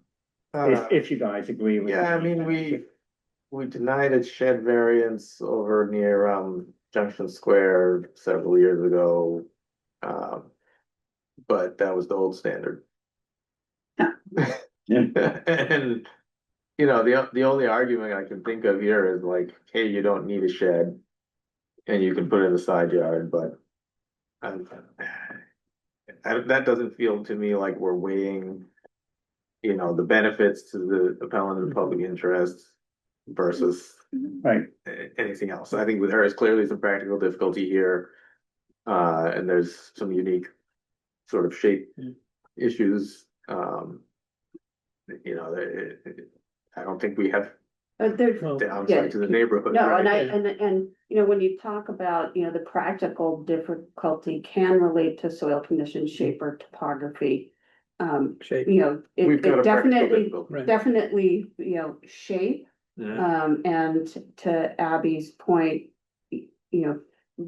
many of the properties in this neighborhood have constraints on how the lots were laid out due to the roads, the historic layout of the roads, and then the railroad, coming through. Right, but I'm saying if you're trying to weigh detriment to the neighborhood on the other side, I can't find a lot of detriment to the neighborhood to weigh against the other side, I presume you're parking on the other side, so assuming you've got two cars on the other side, you probably don't even have room for a shed. If you've got the two cars there, right? You can't park anywhere else, you're not parking on the street. And this is a question that I don't know the answer to. In weighing the practical concerns, is the fact that the HDC will not approve a shed at the front of the property a practical concern? Yeah. I mean, having sat on the HDC, I would be quite surprised. Like we can say. If they would be, but if in favor of putting it on the right in the front. It's better I considered. just don't know if that's something we can consider as like a. Well, I don't think you have to specifically reference the HDC. HDC. You can say, The property is, Consideration. the property is subject to other No. regulatory authorities. To, reduce, the Visual impact. Yeah, of the visual impact of, Okay. the shed, having it, tucked way in that back corner. Up against the commuter rail. And, it is consistent with how the neighborhood and other lots, and it does make it less, visible. To the road in this historic neighborhood. Yeah. I mean, that, Yeah, I mean, I think with the new variance standard, I can get there, and I don't think we're setting any precedent really here. No. That's Right. gonna apply anywhere else. Right, So, right, Yeah, I think it's a unique one as well. right. Okay, I would set a height on it, though. yeah, Yeah, I would say that it shouldn't be more than 9 feet tall, 9 feet at the ridge. 9 feet at the ridge. Okay, I can go with that. At least 7 feet at the roof line, so you can get into it, doors, whatever, yeah. Yep. My only thoughts on that were that I could see HTC having an issue about the pitch of the roof because you're by doing a 9-foot center and a 7-foot outside, you have a very flat pitch, which like I think a 4 pitch from an architectural point of view would be more appropriate, regardless of what's practical. And I'm trying to balance that with them because I could hear them I think saying. it's I think the pitch of the roof is less of our concern, it's the ridge height that we're concerned with, is that correct? Okay. So However it flowed, the design flowed from there. Yeah, but we don't wanna have it, like, What's a standard shed no, height? no, well, that's what I just looked Yeah. up. It's like he's got an 8 feet generally wide. peak heights are from 9 to 11. And so, I think 9 is in the range Yeah. of general Yeah. heights. Yeah, Okay. and like, yeah, And if you want a steeper one, then go down a little bit on the sides and you still, I mean, Yeah. it's not an fair. occupied space, so it doesn't need to be. Understood. right, Yeah, it doesn't right. have to have head height in the whole thing. yeah. Yeah. Okay. Okay, good. That's one. Let me go back to the site plan, please. Thank you. Just an aside, is there a basement in this house? Yes. Unfinished. 'Cause you have a staircase that goes down to the basement, so what I'm wondering is it 6, 8 or higher? No. So it's not, okay. Just, it's square footage, but it's not high enough, so it's not in the FAR. I just wanna make sure, yep. Yeah, and it's unfinished existing and it will be unfinished in the new plan. We're adding stairs down there because the existing ones are really steep. And so it's more safe. Let's go there, right? I think that's the easier one.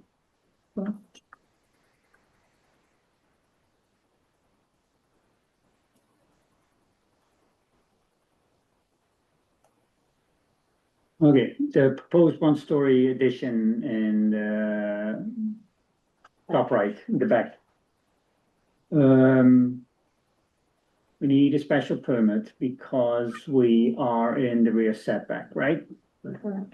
And, but we're not coming closer. It's actually becoming less. It's less non-conforming.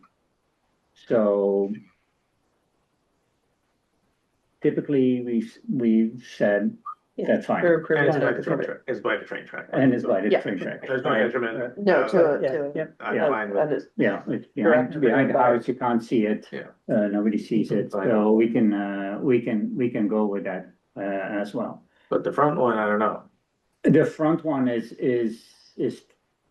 I don't think you should be coming closer to the front than the little the existing. foyer porch, whatever it is that's already there. I would go debate a little bit, having been in the HDC. I think if you're gonna make a porch that's historically sufficient for what I anticipate would be required, you're gonna need at least 6 feet. That existing concrete patch is pretty shallow. Doesn't he have almost 8 there? He's drawing 8, right? 7. But you're saying if you kept him where it was, Isn't there about 6 or I don't know what? it seems pretty narrow. Yeah, that's about 5. So, but, Well, that's hard to see what it is, right? Yeah, well, I'm just saying, I don't think you wanna make it too narrow. If you're gonna make a covered porch. right.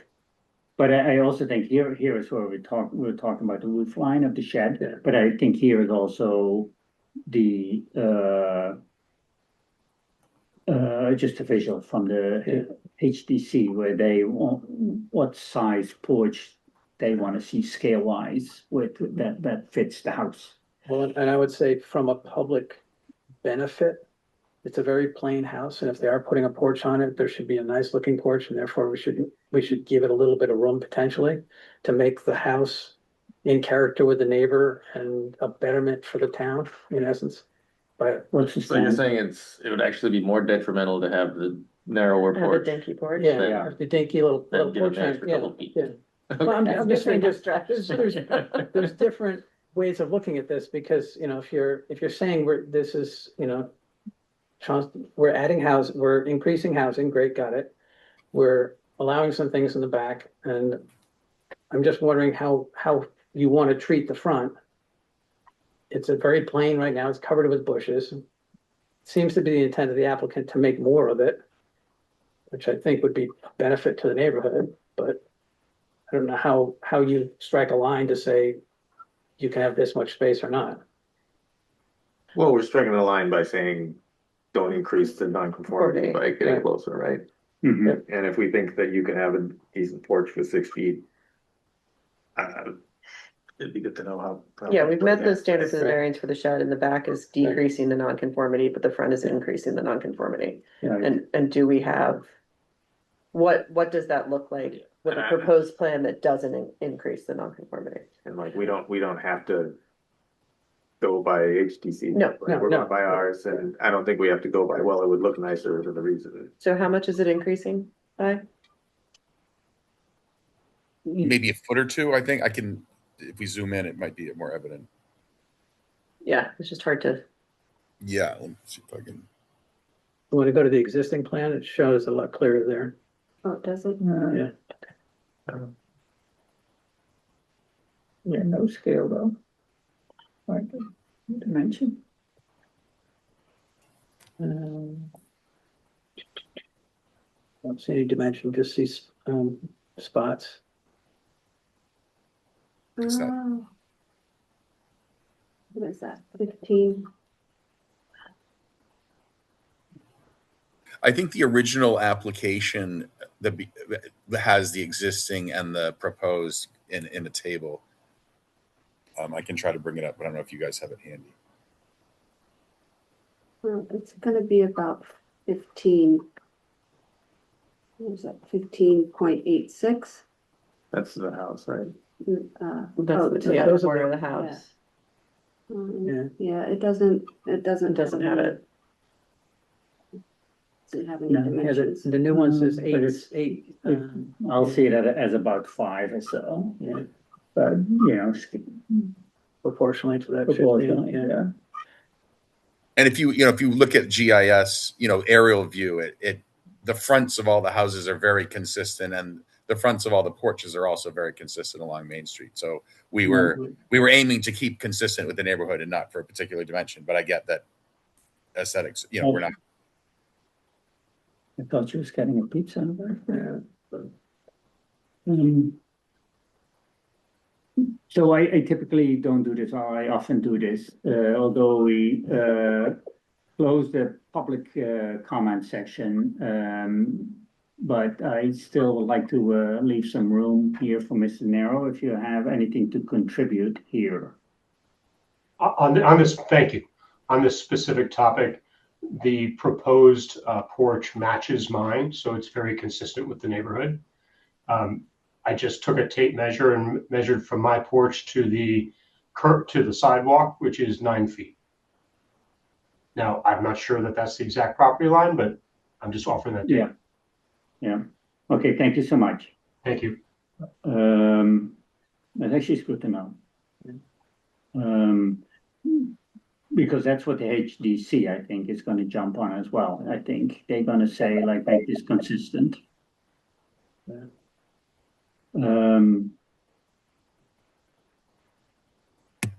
I'm almost willing to wait for the HDC to make a decision here. Or at least have a say. Or have a say. Yeah. So that table said that the existing That was is the house at the 15. house at 15. Yeah, Yeah. we're just Okay. proportionally saying, yeah, it looks like. No, I know, I would really love to know like how much we're.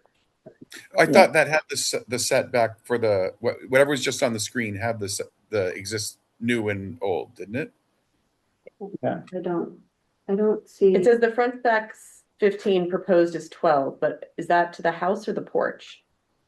I don't think you've got 12 feet to the porch. Yeah, the new one says 9 feet to the porch.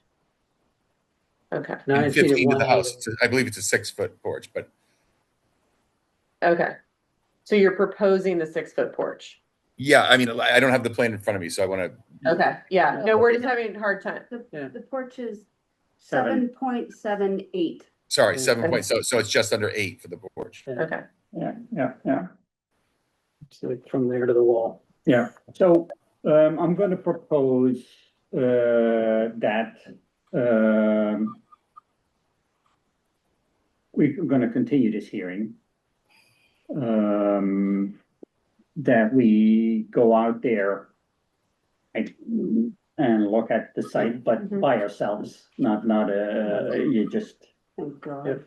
right. Everybody just go out there and take a look at it and the neighbors. And if we continue it, then since the applicant has said that he's gonna be at the HDC in a week or two, that we will get some feedback from them via him, hopefully, on the porch and what their opinion is on the porch. Because I can go with the porch as long as I have sympathetic reading from the sympathetic reading from the HDC. Because I also don't want to make him do a porch that is, doesn't look right. Right. Defeats. Right. So that would be my proposal here. Yeah, Stan, can I make a request of you? Sure. Could you stake where the front of the new proposed porch would be? Right. And the corner of your screen porch, just so we see. Like literally just pull a tape and put a stake in. It's really helpful, just so we're not standing on the sidewalk with a tape measure trying to recreate it, but if you can pop that into the ground. Because also if the HDC does a site visit, they probably want the same, but just a stake with something on it would be great. And just with a tape measure, you don't need to add a surveyor. Nothing. Okay, I mean, for whatever it's worth, when we had the informal review from HDC, they were very encouraging of replacing the porch on that had been there in the past. It's in the town records at the library that this porch existed. And so I don't want to get ping pong between the two boards, because I feel like if this gets kicked to another meeting, by the time we get a building permit, we won't be pouring a foundation and we won't be doing the project.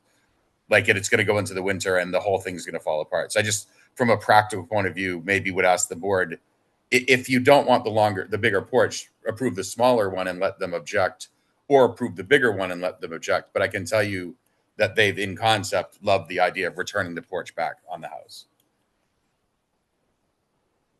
Correct. I think the tough thing is that we have two different mandates. Is the HDC may love a porch, and frankly, I don't think we have an objection to a porch. But the issue is that you're increasing a nonconformity in He's extending a nonconformity. And so, we've kind of it seems like we've come to a decision on the other two pieces in question, but this one. Well, there's a fourth one coming too. Yeah, there's a fourth one. But yeah, and maybe you didn't read us right, or we weren't clear. But I think we are in general looking favorable on this porch.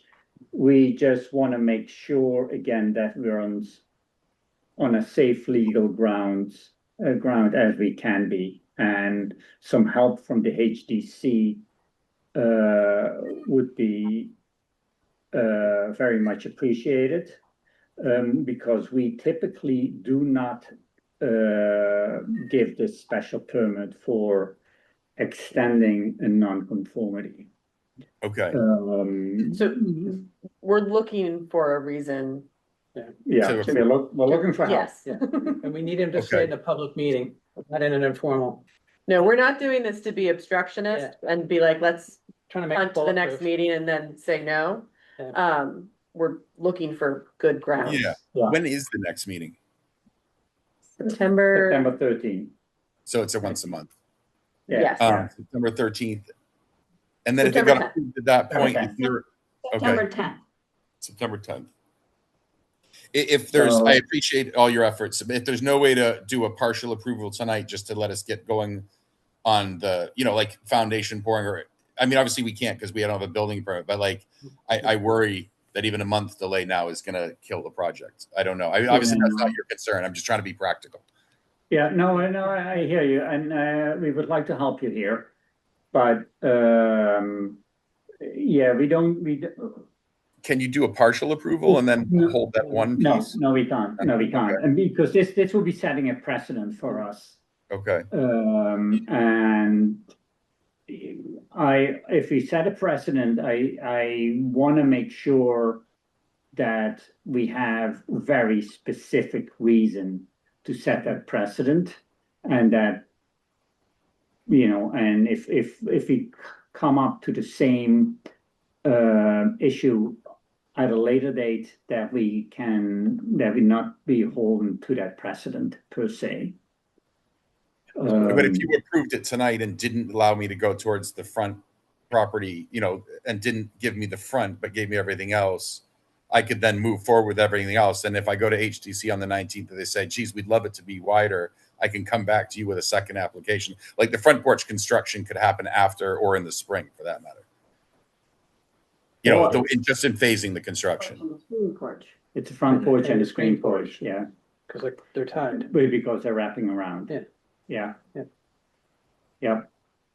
So, and I mean, it is entirely up to the applicant to You want to say, remove I the want porch. to remove the front porch and the screened porch And build the rest of the house. and only build the addition in And the two additions in the back and the shed. Yeah. And the board can move forward with, you know, with that Could we- decision.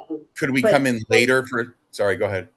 No, but if that happens, then you would be filing a new special permit application. You have to go through the legal notice in the paper, notification of abutters. You file by the first of the month to be on the following month's agenda. So you're talking, yeah, at this point in time, you would be filing, you've already missed, you know, the deadline to get something to the commissioner is the 15th for filing by September 1st to be on October's agenda. Yeah. Understood, but could we just build the porch within, you know, bring it back to the existing and leave it there? And if we go to HTC and they At the face of the house, basically, and then if you. Yeah, or stop at the face of the existing front porch, that's concrete stoop, and make that the limit of the construction. If HTC kicks and screams and says they want it wider, we'll come back to you with another application to make it wider. Otherwise, if they like it as is, we'll move forward.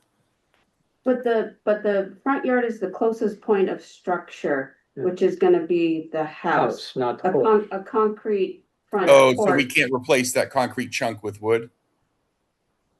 You could replace it with like an open landing. You couldn't replace it with a port of enclosed porch. So let's remove the covered porch then and just approve everything up to the face of the house, and I'll deal with the covered porch separately. Okay, so in essence, you wouldn't need any special permit for moving forward from the house. You're gonna stop all your construction at that line of the face of the house. Correct. Yeah. Okay, I can go with that. If that's your wish, then we can go with that. So that would then also reduce the request for item number 4. Square footage. Well, the proposed porch is not. The porch is, no? Okay. No, an opened or screened porch is not included. Okay. Still needs. So it still needs. So it still needs the 176.3 square foot. Well. I mean, let's approve it I anyway. don't, is the front porch in, so there's a proposed screen porch. And then there's the front porch. Is Just the open. front porch enclosed? No. No. The front porch is Open. It's open, open. right? The screening starts at the face of the house. The screen, It's hard to tell from the elevations, but oh, okay. Yeah, it is. It is hard to tell, but that was actually a change. That was one of the changes we made that we got feedback on, is pulling the screen, getting that screening any portion of the front would look odd. So. Yeah, so that's different than your submittal. That is screen. This is screen and then this part is open. Just. Yeah, but what he's saying is what if the drawings you're looking at are not correct anymore? No, the drawings are not. This is open now. Oh, that's open. That's open. This has always been open, but it used to be screened all the way up to there in that drawing. So now he's saying this is now open and screening starts at the face of the building. Got it. So. Okay, so yes, you still have the fourth thing of going over the floor area ratio to discuss. Right. And what the practical difficulties are. Yeah, we have no reasonable alternative and then there's no substantial detriment. I think we already talked about the detriment, right? Like there's some massing in the back that's by the tracks. It's Right. consistent with the neighborhood. I don't think there's a detriment. In terms of the alternative, right, I think based on the size of the lot, there's nowhere else to put. If you wanted to add. If you build out the other side, you have no parking. Yeah. And so it's then becomes a less accessible site. And architecturally, right, like. What else can you do? No.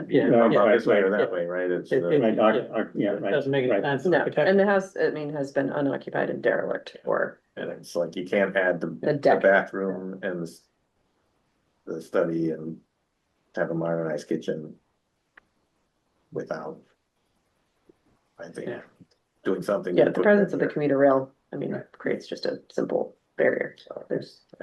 But I think it's like reasonable alternative, right? Like there's not another way to functionally get this living space without having. Yeah, without forcing the whole. Bumping the thing out. Yeah, right? moving even closer to the road, even, yeah. And then, you know, maybe you could get rid of the attic space, but then you'd have this weird kind of like, it wouldn't be consistent Well, with. and the- then HTC chimes in. Yeah. It's not gonna do that. So I actually would like a motion. I'm just. Yeah. Okay. I mean. Test your memory here. So I move that we approve the application of Sven Olson for a special permit under zoning bylaw section 6.2, 13.715 and 11.6 to construct a 540 square foot two-story addition to the 1,983 square foot single family dwelling that exceeds the maximum floor area ratio by 176.3 square feet. And extends the non-conforming rear yard setbacks, but Based on the findings discussed. based on findings, but there's no reasonable alternative to achieve the objective of the addition, and there's no substantial detriment. But that the plan be modified to eliminate the front porch so that the front yard setback is not effective. And for a variance under zoning bylaw section 11.7 for the construction of a shed that is closer than 5 feet from the rear and side property lines at 441 Main Street with the findings as discussed with respect to the new variance analysis under the Massachusetts Zoning Act with standard conditions. Can I, point of order, do we need to have the applicant move to withdraw the application for the porch without prejudice? No. Okay. No, but I think we'll add a Okay. condition.